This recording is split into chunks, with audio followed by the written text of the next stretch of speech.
Y vamos a comenzar este tiempo de estudio en esta tarde. Quiero solo antes de orar decirles que ha sido un tiempo muy deleitoso para mi alma el poder estar con ustedes.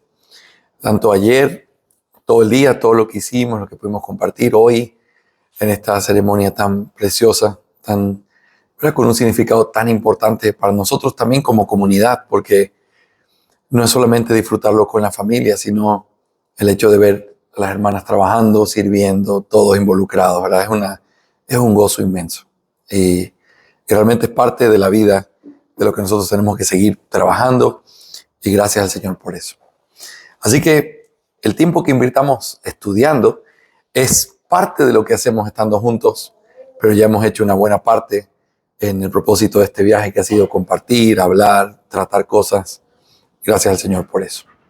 Así que ahora vamos a dedicarnos a estudiar otro de los distintivos que realmente, por decirlo así, es como el distintivo clave que tenía que tratar en esta venida, pero fue necesario el día de ayer terminar lo que tenía que ver con la vigencia de la ley y explicar esto que vimos de cómo se aplican los 10 mandamientos en la vida práctica como una herramienta de santificación en la vida de nosotros como creyentes. En estas lecciones voy a tomar 2 esta noche y mañana vamos a tomar una en el tiempo de la escuela dominical. Y en la tarde, después de nuestro almuerzo, lo que pretendo es sentarme de una manera un poquito más informal y dar una cuarta lección, no como lección, sino más como un conversatorio en donde vamos a tratar este tema, porque un tema como el Día del Señor tiene muchísimas preguntas, muchas preguntas prácticas. ¿Cómo se hace? ¿Qué se puede hacer? ¿Qué no se puede hacer?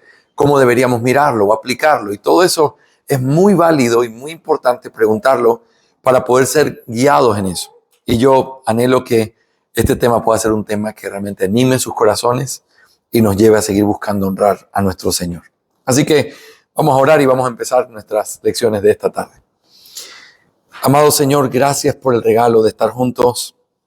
Señor, te alabo por esta misión, por estos hermanos queridos, porque han dispuesto sus corazones para sentarnos a estudiar, a poder recordar que la base fundamental sobre la que se levanta cualquier iglesia debe ser la doctrina, y que producto de esa doctrina, el resultado inevitable es el amor entre nosotros.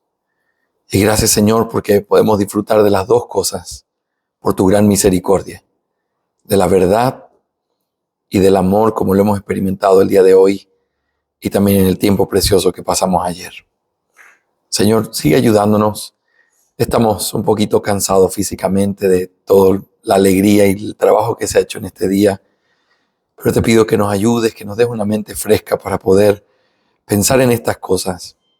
Dame las palabras para poder llegar al corazón de mis hermanos y para poder contestar, Señor, con claridad las cosas que atañen a este tema tan importante como es el día de reposo. Te alabo, Señor, y te agradezco en el nombre de Cristo Jesús. Amén y amén. El bosquejo que tengo para poder hablar del Día del Señor es muy sencillo. Son 4 cosas, de las cuales 3 vamos a ver y una cuarta lo vamos a hacer a manera de conversatorio. Si es que no nos da el tiempo por el tema de poder contestar muchas preguntas, lo dejaremos para nuestros estudios del día miércoles. Así que son 4 las cosas que veremos con respecto al Día del Señor. En primer lugar, el Día del Señor proclamado. Yo quiero explicar en los primeros minutos de esta primera lección a qué nos referimos con el Día del Señor, de qué estamos hablando. Y entonces vamos a proclamar esa verdad. Vamos a tratar de decir esto es lo que creemos. En segundo lugar, vamos a hablar del Día del Señor, pero enseñado. No solamente hay que proclamarlo, claramente esto es lo que creemos, sino ahora hay que preguntar el por qué lo creemos. Y el enseñado tiene que mostrar los argumentos doctrinales, las razones bíblicas, y espero que el Señor pueda convencer nuestros corazones al estudiar esta parte. En tercer lugar, y esto es lo que quizás vamos a tener que aplazarlo, pero lo vamos a poner en el bosquejo, el Día del Señor defendido.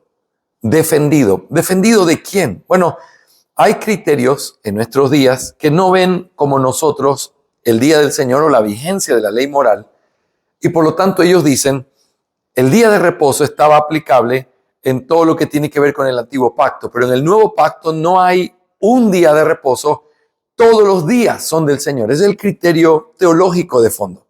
Por lo tanto, encuentran algunos de los defensores de esta postura ciertos textos del Nuevo Testamento como si dijera, mira, aquí te das cuenta, dice que no mires el día de reposo, que no mires los días o las fiestas, que el que lo hace para el Señor lo hace y el que no lo hace para el Señor no lo hace. Por lo tanto, aquí puedes ver, dicen ellos, las razones por las que no tenemos un día de reposo en el nuevo pacto. Nosotros vamos a tratar de defender eso, mostrando que todos esos pasajes realmente no están hablando del día de reposo, sino de las fiestas ceremoniales que evidentemente fueron todas quitadas a través del sacrificio de Cristo Jesús. Pero no estamos hablando de esas fiestas o de los diferentes días de reposo en plural, sino de el día de reposo como algo que está vigente. Y vamos a defenderlo, como les vuelvo a repetir, si no nos alcanza el tiempo en este fin de semana, lo haremos el miércoles con la ayuda del Señor. Y finalmente, algo que sí vamos a mirar, muy importante, el día del Señor aplicado. Aplicado. Eso lo vamos a ver mañana y vamos a tener el tiempo de preguntas y respuestas sobre la aplicación. ¿Cómo se ve esto en la práctica? ¿Qué es lo que podemos hacer? ¿Qué es lo que no podemos hacer? ¿Cuáles son los criterios que deberíamos utilizar para esos principios? Así que 4 cosas: el día del Señor proclamado, enseñado, defendido y aplicado. Vamos a empezar en esta primera lección a mirar las 2 primeras cosas, la parte de proclamado, y voy a comenzar a enseñar la parte de enseñado, y en la siguiente lección de hoy veremos la siguiente parte de enseñado. Así que vamos a gastar los primeros 2 encabezados en estas primeras 2 lecciones, ¿ok? El día del Señor proclamado.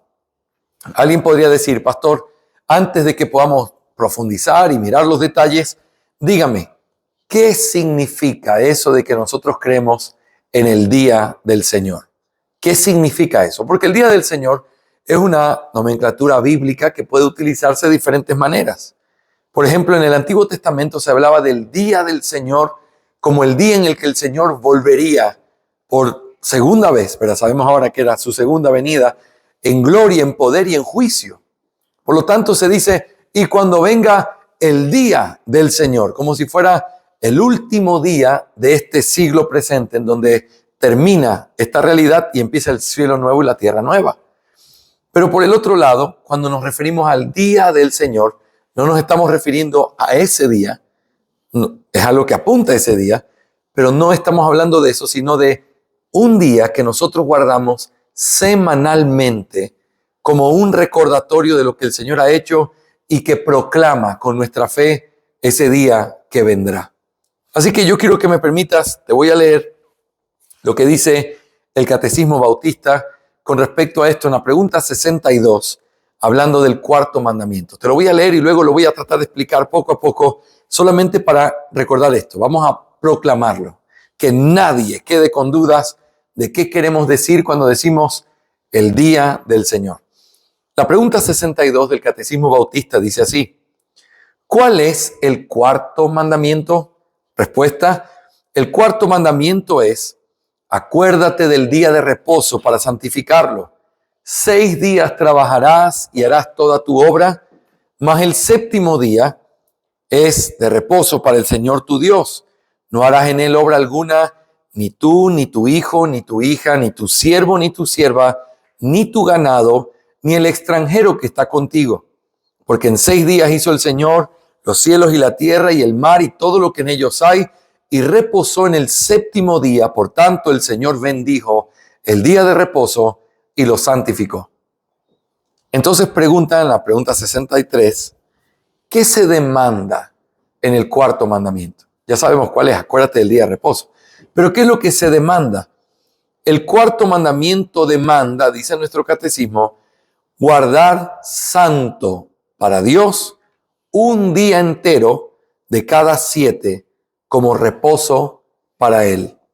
¿Qué demanda? Guardar un día entero de los 7 que tenemos como reposo para Él. Pregunta 64. ¿Cuál de los 7 días ha establecido Dios como el reposo semanal? Esa es una buena pregunta, porque según el Antiguo Pacto, el Antiguo Testamento, ese día, ¿qué día es? El sábado, el 7º día. pero nosotros vamos a afirmar aquí algo que tiene que ser probado, que ahora es el primer día de la semana, el domingo. Entonces, dice la respuesta, antes de la resurrección de Cristo, Dios estableció el séptimo día de la semana como el día de reposo semanal. Y desde entonces estableció el primer día de la semana para que continúe siendo el reposo semanal hasta el fin del mundo, siendo este el reposo cristiano. Noten, de aquí para atrás, lo que nosotros tenemos es el séptimo día. Y lo que estamos afirmando es que desde la resurrección de Cristo hasta el final es el primer día de la semana. Mis hermanos, no estoy probando nada todavía, solamente lo estoy afirmando, lo estoy proclamando, ¿ok? Pregunta 65, y esta pregunta es muy interesante. Hemos afirmado que hay un día de reposo, hemos afirmado que ese día de reposo es el primer día de la semana, pero ahora viene una pregunta. ¿Cómo debe ser santificado el día de reposo? Y el Catecismo Bautista responde de esta manera. El día de reposo debe ser santificado mediante un descanso todo este día. Descanso incluso de aquellas ocupaciones y recreaciones de este mundo que son lícitas en otros días. Y pasando todo el tiempo en el ejercicio público y privado de la adoración a Dios, excepto aquella porción del tiempo que deba ser ocupada en obras de necesidad y misericordia. Nosotros vamos a volver a estos conceptos en nuestra clase de mañana, pero la forma en la que debe ser guardado el día de reposo, según esta pregunta del catecismo, es que tiene que ser un día, por un lado, no, y por el otro lado, sí. ¿Qué no? Según esto dice, ocupaciones y recreaciones de este mundo que son lícitas otros días. Es decir, no estamos hablando de pecado, no estamos hablando de cosas que son pecaminosas, estamos hablando de cosas que son completamente legítimas, lícitas, buenas, pero que tenemos que hacerlas en los otros días. Así que lo llama nuestro catecismo ocupaciones y recreaciones. Ocupaciones y recreaciones. Si no tienes mi letra, te imaginas ahí lo que estoy tratando de decir, ¿ok? Pero ¿qué es lo que sí debemos hacer? Y de una manera muy interesante dice que debemos pasar todo este día en adoración. Pero, y esta adoración, ¿verdad?, es pública, privada, pero luego añade, excepto aquella porción del tiempo que no estamos adorando porque nos ocupamos en obras de necesidad y de misericordia. Así que lo que sí se debe hacer este día, según nuestro catecismo, se dedica a la adoración, excepto aquellos momentos en los que tenemos que dedicarnos a obras de necesidad y misericordia. De eso vamos a hablar mañana, para ver qué se puede catalogar como una obra de necesidad o de misericordia, y se podría considerar. Y la adoración, pues es muy obvio, ¿verdad? El hecho de, es un día que lo separamos para dedicarlo a buscar al Señor, y nos congregamos y hacemos cultos familiares y vamos a hablar de todo eso. Pero simplemente estamos preguntándonos. Hemos dicho, hay un día del Señor, ese día es el primer día de la semana, y hemos dicho que hay una forma de guardarlo correctamente. Hay cosas que no hacemos. No nos ocupamos de las ocupaciones y recreaciones que son apropiadas y lícitas que hacemos otros días de la semana. Pero este día, al dedicarse al Señor, debe ser un día dedicado a la adoración, excepto aquella porción del tiempo que la dedicamos a obras de necesidad o misericordia. ¿Ok? Pregunta 66. Son solamente hasta las 67, pero mira que te estoy leyendo todo el catecismo allí. 66 dice, ¿qué se prohíbe en el cuarto mandamiento? ¿Te acuerdas que ayer cuando veíamos, cuando uno estudia la ley, hay cosas que la ley te manda, pero cuando te manda algo, ¿qué está haciendo con lo contrario a eso? Te lo prohíbe. Si dice, no matarás, eso te lo está prohibiendo. ¿Qué te está mandando? Preserva la vida, cuida tu vida, haz todo lo posible, ¿verdad? Todo lo que veíamos. Si en este día se dice, guarda el día de reposo, lo cual significa dedícalo a la adoración, a las obras de misericordia, a las obras de necesidad. ¿Qué es lo que se prohíbe? Si se manda eso, se está prohibiendo algo. Lo que se prohíbe, dice, es la omisión o el cumplimiento descuidado de los deberes requeridos y también la profanación del día por medio de la ociosidad o por hacer aquello que es pecaminoso en sí o por pensamientos, palabras u obras innecesarias relacionadas con ocupaciones o recreaciones de este mundo.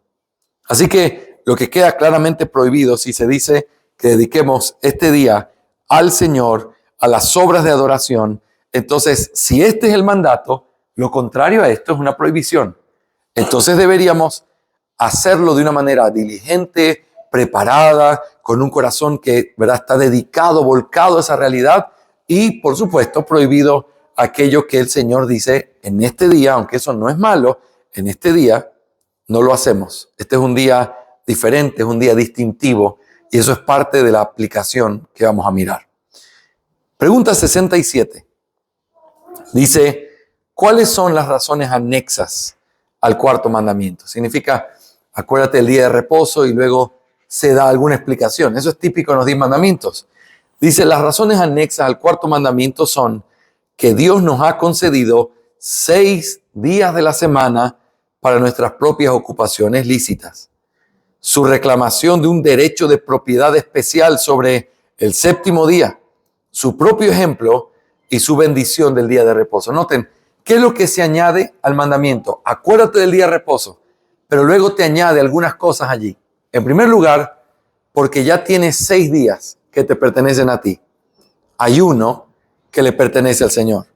En segundo lugar, también está diciendo que ese día es el día que Él ha puesto el sello y dice que ese es su día. Pero en tercer lugar, Él dio ejemplo. Yo les pregunto a ustedes si están prestando muchísima atención. ¿Cómo que el Señor dio ejemplo? ¿Dónde dio ejemplo con respecto al día de reposo? Piénsenlo conmigo. Acuérdense del mandamiento. No harás en él porque en 6 días hizo el Señor los cielos y la tierra y todo lo que en ellos hay. Y el séptimo día, ¿qué hizo? Ese ejemplo establece una marca que impone todavía más presión sobre nosotros. Él no se cansa. Y el Señor Jesús va a decir que Él lo hizo para darnos a nosotros algo que nosotros sí necesitamos. Un día en el que paramos de nuestras obras y miramos hacia el Señor. Pero finalmente Él bendijo este día. Lo bendijo de una manera que aunque todos los días son del Señor y le pertenecen, hay uno que tiene una marca distintiva, que Él lo bendijo. Porque piensen en esto, al principio dice que el Señor creó esto el primer día y el segundo día, y en todos los días dijo que esto era bueno y bueno en gran manera, y se gozó en eso, pero cuando llegó al séptimo dice que lo bendijo y lo santificó. ¿Qué es santificar? ¿Te acuerdas de esa palabra? Hacer santo es apartar. Apartar significa, aquí están los 7 días, pero este día lo puso en una posición especial. Lo santificó, lo marcó como suyo y dijo, no hagas en él obra alguna. Así que cuando nosotros hablamos de esta doctrina en nuestro entendimiento de nuestra fe, nosotros estamos hablando, hermanos, con mucha claridad de que uno de los distintivos de nuestra fe, uno de los fundamentos sobre los que queremos levantar esta iglesia cuando sea una iglesia, es a través de reconocer que si creemos que la ley moral está vigente, como hemos tratado de probar, entonces el cuarto mandamiento, que es acordarse del día de reposo, sigue estando vigente. Y si está vigente, la pregunta es, ¿cómo se ve eso para nosotros hoy? Y hemos dicho, se ve en que separamos un día de la semana, se ve en que ese día lo dedicamos a las obras de adoración y el resto del tiempo a obras de misericordia y obras de necesidad, pero que ese día tiene una marca distintiva porque todo en nosotros cambia, todo en nuestra familia cambia, porque es el día que está marcado como un día diferente. Santificado significa separado del resto para una función especial como Dios hizo con los hijos de Aarón o con los levitas, que de entre todas las tribus los tomó y los apartó para ser un pueblo especial, para una función especial. Eso es lo que Él hizo con el día de reposo. Los separó del resto porque aunque el resto son días benditos y días donde podemos disfrutar de la misericordia de Dios, este día Él le puso una marca especial. Y lo que tenemos que probar ahora es si eso sigue vigente el día de hoy o si eso pertenece simplemente al Antiguo Testamento. Porque yo creo que ninguno de nosotros tiene un argumento para decir, pastor, no estoy de acuerdo con el día de reposo en el antiguo Israel, porque era tan claro eso que si alguien no guardaba el día de reposo moría, porque era parte de la ley. Pero la pregunta que nos hacemos es, pastor, ¿eso realmente está vigente para nosotros como iglesia en el nuevo pacto? ¿Es una realidad para nosotros hoy? ¿O eso es como tratar de ser como medio judíos cristianos? Sería una pregunta legítima. Y lo que yo quiero tratar de mostrarles en estas lecciones es que, hermanos, realmente nosotros afirmamos por la Biblia que hoy sigue habiendo un día distintivo, así como lo hubo en el pasado, lo sigue habiendo hoy, y que ese día debe ser tratado como es en realidad un día de reposo dado al Señor. ¿Sí? Con esto termino mi primer encabezado, que era el día del Señor. ¿Qué cosa? Proclamado. Muy bien, todos atentos allí. En segundo lugar, vamos entonces a empezar a definir el día del Señor, pero ahora, ¿qué dijimos? Enseñado. Muy bien, pastor, ya entendí. ¿Están todos claritos con lo que dije o no? Bien, ahora tienen que mirarme a los ojos y decirme, pruébelo. ¿Sí o no? Porque no debemos hacer nada si la palabra del Señor no lo prueba. Así que ya les he dicho lo que creemos y ahora ustedes dicen, muy bien, el corazón está dispuesto, pero yo quiero verlo en la palabra de Dios, y eso es lo que tenemos que hacer en estas lecciones. Yo quiero dividir esta forma de enseñarte el día de reposo a través de diferentes cosas que nos van a ayudar a entender esta doctrina. Lo primero que quiero hacer y lo primero que quiero mostrarte es la doble naturaleza que tiene el día de reposo. Vamos a titular así este primer argumento que quiero darte, su doble naturaleza. Su doble naturaleza.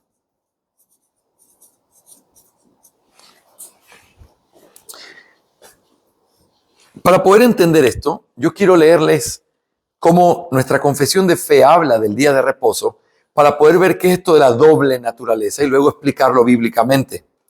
Dice en el capítulo 22, párrafo 7 de nuestra confesión de fe, así como la ley de la naturaleza, que en general una porción de tiempo por designio de Dios se dedique a la adoración a Dios, así en su palabra, por un mandamiento, escuchen esto, positivo, moral y perpetuo, obliga a todos los hombres en todas las épocas.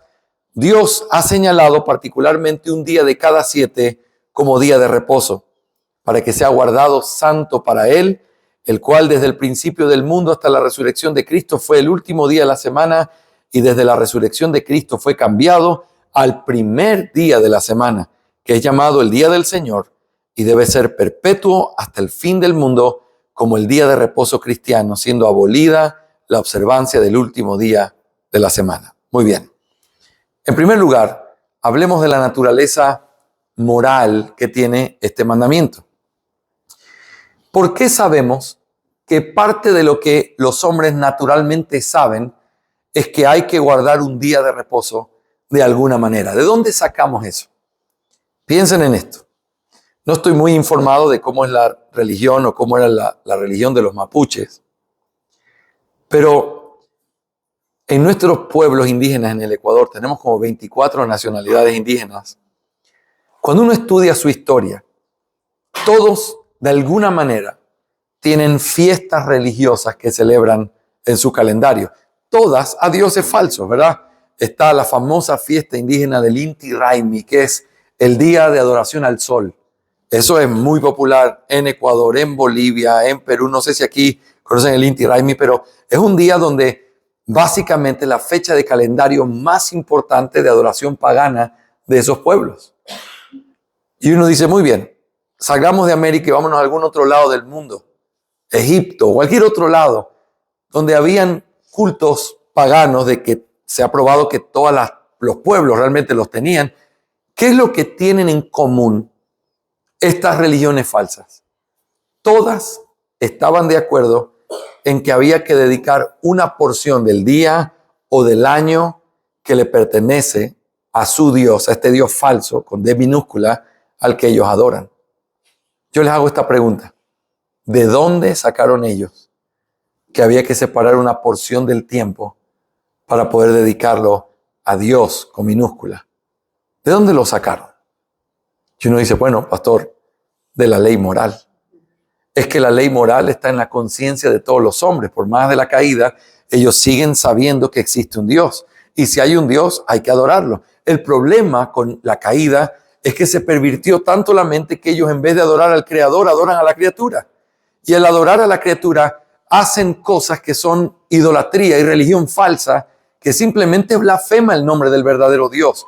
Pero aún en su blasfemia, se nota con claridad que ellos tienen una pequeña luz de que hay un Dios, que es el creador de todo, al cual le debemos adoración y al cual le separamos un espacio de tiempo para poder adorar. Eso nos demuestra que la ley moral, que el día de reposo, separar una porción de tiempo para adorar, es parte de una ley moral que todos los hombres conocen. Aun cuando no sepan qué día es o cómo se hace, todos saben que si hay un Dios, yo debo separar el tiempo para poder adorar a ese Dios. Cuando se habla de la ley del cuarto mandamiento, nuestra confesión de fe usa 3 palabras para describir esta doble naturaleza. Dice que el mandamiento de guardar un tiempo para adorar a Dios es una realidad que es moral y perpetua. Moral y perpetua significa que es parte de lo que está en la conciencia de los hombres. Como dijimos hace un momento, es por eso que aún los paganos tienen días de adoración, porque aunque ellos nunca hayan escuchado de la religión verdadera o del Señor o de la palabra, aún así en su conciencia saben, hay un Dios, hay que separar nuestro tiempo para adorarle y tienen fiestas paganas para hacerlo. Eso demuestra que es moral. Los hombres lo saben, naturalmente lo saben. Pero la palabra perpetuo está conectada con la idea moral, porque perpetuo, ¿qué significa? Que es para siempre, que no perece, que se mantiene. Así que ese mandamiento de un día de adorar al Señor es un mandamiento moral, todos los hombres lo saben, perpetuo porque no cambia, no se extingue, siempre sigue siendo igual, por el hecho de que si hay un Dios, nosotros debemos adorarle y debemos separar nuestro tiempo para hacerlo. Ahora, pero aquí se une a esto la palabra positivo. Positivo. Y eso es lo que muestra otra parte de esta naturaleza. Moral y perpetuo pertenece a una parte de la naturaleza. Positivo pertenece a la otra parte de la naturaleza. ¿Qué es positivo? Es algo que no es contrario a lo moral. No es algo que está en la conciencia de los hombres. No es algo que los hombres pudieran adivinar o saber simplemente a través de reflexionar. Es algo que tiene que ser dado. Hermanos, esta explicación teológica es bien importante y quiero animarles a que lo piensen de esta manera. Positivo tiene la idea de algo que es dado en añadidura. Por eso positivo, de ahí viene la idea de la palabra positivo. Algo que es añadido a. Algo que es moral y que es natural está en la naturaleza. Pero algo que es positivo es algo que fue añadido a la naturaleza, que tiene que ser dado, dicho, explicado, porque si no, no podríamos saberlo. Así que esta doble naturaleza nos enseña que este mandamiento es permanente, moral, pero por el otro lado, que hay cosas que Dios nos tiene que decir de este mandamiento, que no podemos simplemente intuirlo, saberlo, entenderlo. Es Dios quien tiene que revelarlo y decirlo con claridad. Permítanme explicar de una manera un poquito más detallada la diferencia entre esta parte moral y esta parte positiva. ¿Ok? Es sencillo, pero es clave entenderlo. Si nosotros hablamos de una ley moral, estamos hablando de una ley universal expresada en los 10 mandamientos, la cual es vinculante o es obligatoria para toda la humanidad en todo momento. No matar. ¿Es una ley moral? ¿Sí o no? Sí, es una ley moral que si aplicamos este principio significa que es parte de la naturaleza, que es parte de lo que los hombres saben, que es algo que está puesto en los 10 mandamientos, pero que es algo que es para toda la humanidad en todo momento. Les hago una pregunta. ¿Hubo algún momento de la historia en que no matar no sea pecado? No. ¿Hubo algún momento en que no matar deje de ser pecado? No. Siempre será el mandamiento de preservar la vida lo que Dios quiere de nosotros, porque es moral y es perpetuo. Lo mismo pasa con robar, lo mismo pasa con dar falso testimonio, lo mismo pasa con adorar a Dios. Todo eso es moral y perpetuo. Es para todos los hombres, en todo lugar, en todo momento. Ahora, ¿cuál es la diferencia con una ley positiva? Fíjense que cuando hablamos de una ley moral es para todos los hombres, en todo lugar, en todo momento. Cuando hablamos de una ley positiva, las leyes positivas son leyes específicas que no son para todo hombre, que no son en todo lugar y que no son en todo tiempo. Tienen cosas específicas. Y esto es una parte importantísima de la distinción. La ley moral es algo que corre en esta línea. Va de allá para acá y permanece para siempre. La ley positiva es como esta ley se aplica temporalmente a cada uno de los lugares en donde está. Esta ley moral es perpetua y no cambia. Pero esta ley tiene aplicaciones temporales. Por ejemplo, sacrificar animales. ¿Es una ley perpetua? ¿Sí o no? No, no era perpetuo, pastor. Eso era una sombra que un día se iba a terminar. No era perpetua. No era que toda la humanidad lo conocía, ni era algo que se iba a mantener en todo tiempo. Hoy, si no sacrificas un cordero, no estás cometiendo un pecado, porque no era para siempre. Era para un tiempo, con un fin específico, pero podemos decir, adorar a Dios y obedecer en lo que Él nos manda, ¿es perpetuo o no? Sí, pero hoy Dios ya no manda lo que mandaba en ese tiempo. Así, el sacrificio de animales está dado en este tiempo de manera positiva, pero ya no está en este tiempo. Pero adorar a Dios, que es la ley moral de donde se desprende, está en todo tiempo. ¿Me hago entender? Así que cuando hablamos de positivo, hablamos de algo que es específico, dado por Dios y tiene un tiempo. Entonces yo pregunto, el día de reposo, ¿cuál es la parte moral del día de reposo? Nosotros tenemos que responder así. La parte moral del día de reposo es 1 de cada 7 días. Estoy escribiendo al revés. 1 de cada 7. Esa es la parte moral. Dios pidió un día de cada 7. Pregunta, ¿esto es algo que se mantiene para siempre, sí o no? Si es moral, esto es para siempre. Ahora, pero yo pregunto, ¿cuál sería la parte positiva de este mandamiento? Lo cual sería que no es para siempre, sino que Dios lo tenía que decir y quedaba relegado a un tiempo en particular que después podía cambiar. Gracias. Esto es vida, señores. Muy bien, entonces la pregunta es, 1 de cada 7, pero ¿qué día de cada 7 es lo que es positivo? Y para ser positivo, es Dios quien lo tenía que señalar. ¿Dónde lo señala en el antiguo pacto? ¿En dónde lo señala?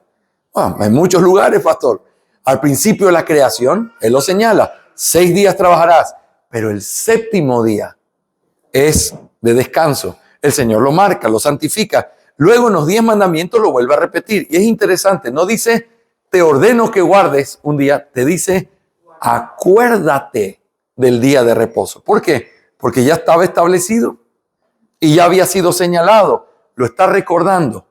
El 7º día, porque en 6 días hizo el Señor y el 7º reposó. Así que la parte positiva es, ¿qué día? En el antiguo pacto, hemos dicho, es el séptimo día, claramente establecido.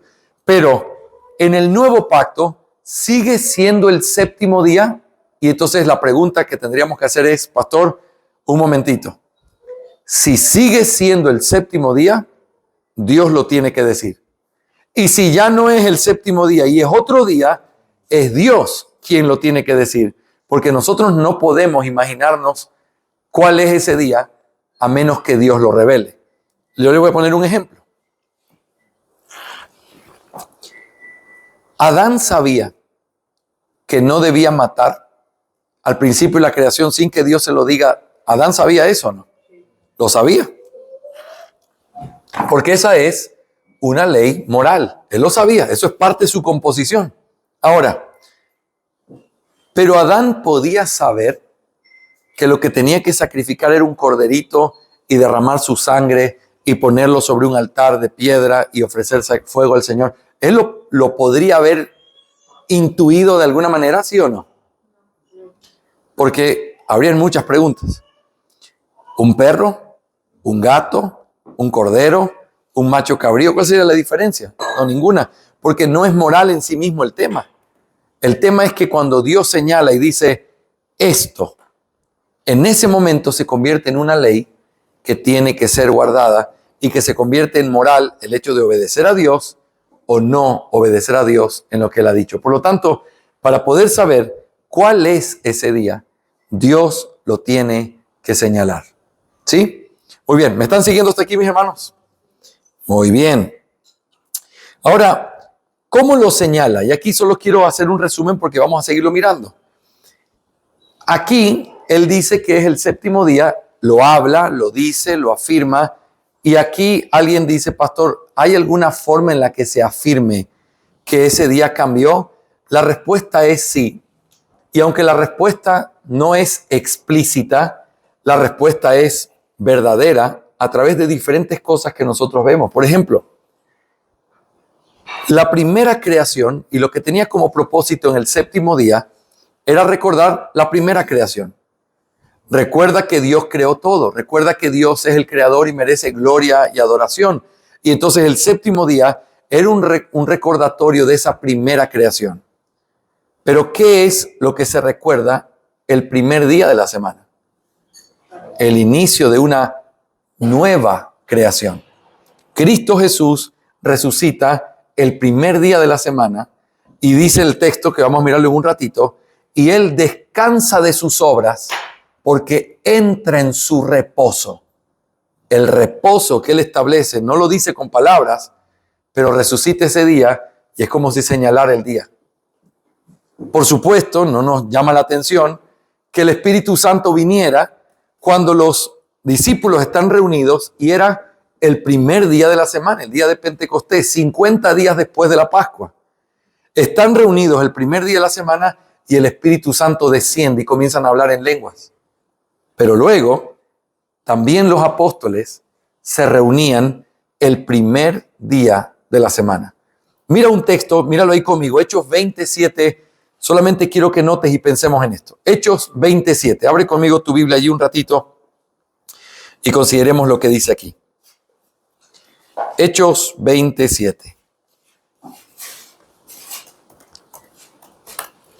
Dice la palabra del Señor, y el primer día de la semana, cuando estaban reunidos para partir el pan, Pablo les hablaba, pensando partir al siguiente día, y prolongó su discurso hasta la medianoche.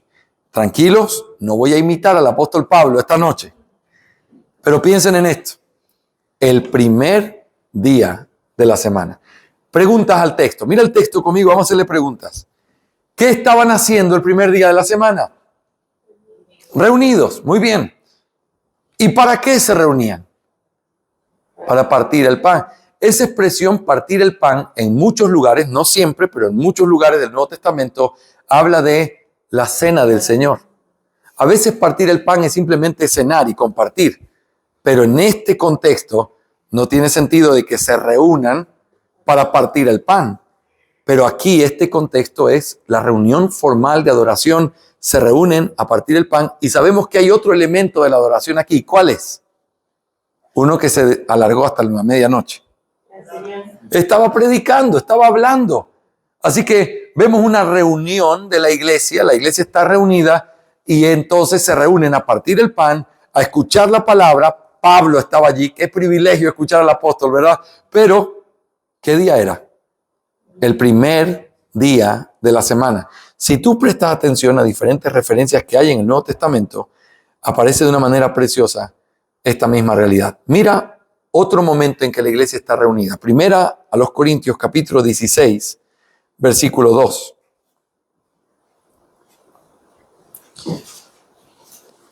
Primera a los Corintios, capítulo 16, versículo 2. Mira desde el versículo 1. Ahora bien, en cuanto a la ofrenda para los santos, haced vosotros también como instruí a las iglesias de Galacia, que el primer día de la semana, cada uno de vosotros aparte y guarde según haya prosperado, para que cuando yo vaya no se recojan entonces ofrendas. Muy bien, paremos allí y hagámosle preguntas al texto. En primer lugar, ¿qué dice que se hacía el primer día de la semana? ¿Qué está mandando Pablo a que se haga el primer día de la semana? Que se junten las ofrendas. Ahora, ¿cómo se juntan las ofrendas? ¿O cuál es la implicación de que se pueda juntar las ofrendas ese día? Estaban reunidos. Pero, siguiente, no es algo que solo le da a esa iglesia como referencia. Dice, así como lo enseñé a las iglesias de Galacia. Es una orden apostólica que está en Corinto, pero también en las iglesias de Galacia. Hermanos, cuando ustedes están reunidos, recojan la ofrenda. Cuando yo vaya, que no se recoja. Pero en el culto, cuando están reunidos a adorar, recojan la ofrenda. Esta ofrenda es una ofrenda especial para los necesitados, que es parte de la ayuda que se hacían entre iglesias, pero es una parte importantísima de poder entender lo que hemos visto que es obvio. Para que se recojan, es porque están reunidos. Y están reunidos el primer día de la semana. Ahora, yo quiero que ustedes piensen conmigo un minutito en esto. ¿Cuál es la implicación de que ellos no se reúnan el séptimo día, sino el primero? ¿Por qué? ¿Por qué la iglesia haría algo como esto? Si claramente está estipulado que el día de reposo es el séptimo. Si había un día en el cual podían ir en su cultura judía tranquilamente a reunirse a adorar sin trabajar, sin tener ninguna cosa, hubiera sido el séptimo. ¿Por qué abiertamente, claramente, cada vez que se habla de la iglesia reunida, no se hace referencia al día de reposo judío? Se dice el primer día de la semana. El séptimo, sí iban a la sinagoga a veces, pero ¿para qué iba Pablo a las sinagogas el séptimo día? A predicar el evangelio a esos judíos que seguían, como él va a decir, embotados y cerrados, como si se hubieran puesto un velo. No entendían, pero va a predicar para poder ganarlos al evangelio. Pero cuando ya son hermanos, cuando ya son cristianos, cuando se reúnen a poder conmemorar lo que Cristo hizo, la alegría de la salvación, el día que se reúnen es el primer día de la semana. Así que alguien puede decir, pastor, ¿cómo sabemos que este día cambió? Lo que nosotros sabemos es una cosa. Aunque no hay una expresión en lenguaje, a partir de esto tenemos el primer día de la semana, lo tenemos a través de las implicaciones reales, graves, profundas, de que el pueblo de Dios, cuando se reunía a adorar al Señor, no lo hacía el séptimo, sino el primero. Y uno piensa, y tenían muchas razones para hacerlo el primero. Hermanos, reunámonos. Recuerden, hace unas semanas, un día como hoy, Jesús resucitó entre los muertos. Hermanos, reunámonos y recuerden, un día como hoy, el Espíritu Santo vino y el Señor cumplió su promesa. Tiene todo el sentido teológico y bíblico de que la sombra que apuntaba a un reposo ahora se cumplía con la venida de aquel que es el reposo. Y el recordatorio de aquel que es el reposo era el primer día de la semana. Así que este es un asunto bien importante para considerar o para que nosotros podamos pensar.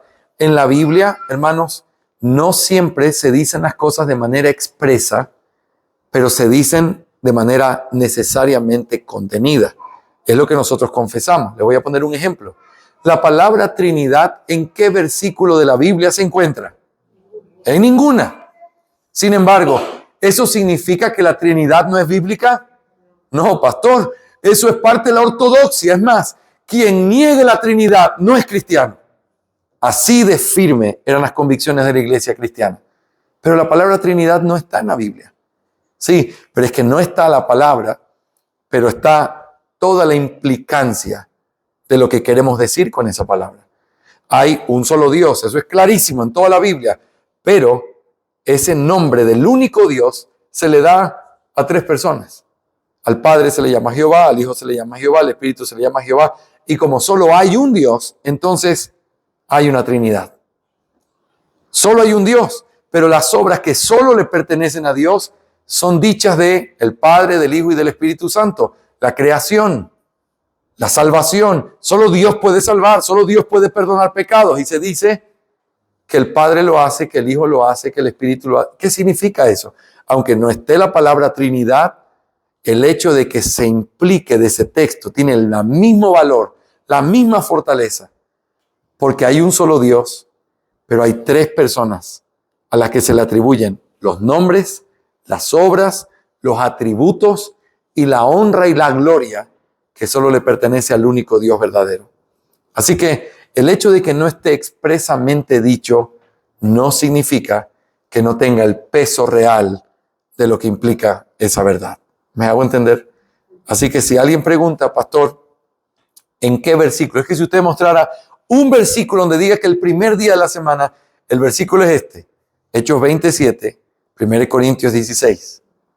¿Por qué la iglesia se reúne el primer día de la semana? ¿Por qué se reúnen a partir el pan? ¿Y por qué hay elementos de la adoración que le pertenecen a la iglesia en ese día?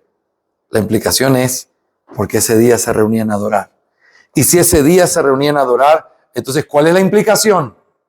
Que el día de reposo cambió para poder señalar este nuevo nacimiento, esta nueva creación que el Señor hizo a través de su resurrección. ¿Me hago entender, mis hermanos? Eso me lleva ya mismo a parar. Ya se nos fue la primera hora. Qué rápido el tiempo en Neuquén. O es que yo estoy enchufado porque dormí un ratito y me tomé café. Pero vamos a hacer una cosa. Ya llevamos 1 hora, así que vamos a parar unos minutitos como para que respiren. Siempre le digo a mis estudiantes, se levanten, se den cachetaditas si es necesario, pero volvemos a empezar. Empezamos en 10 minutos para no irnos, o paramos más tiempo.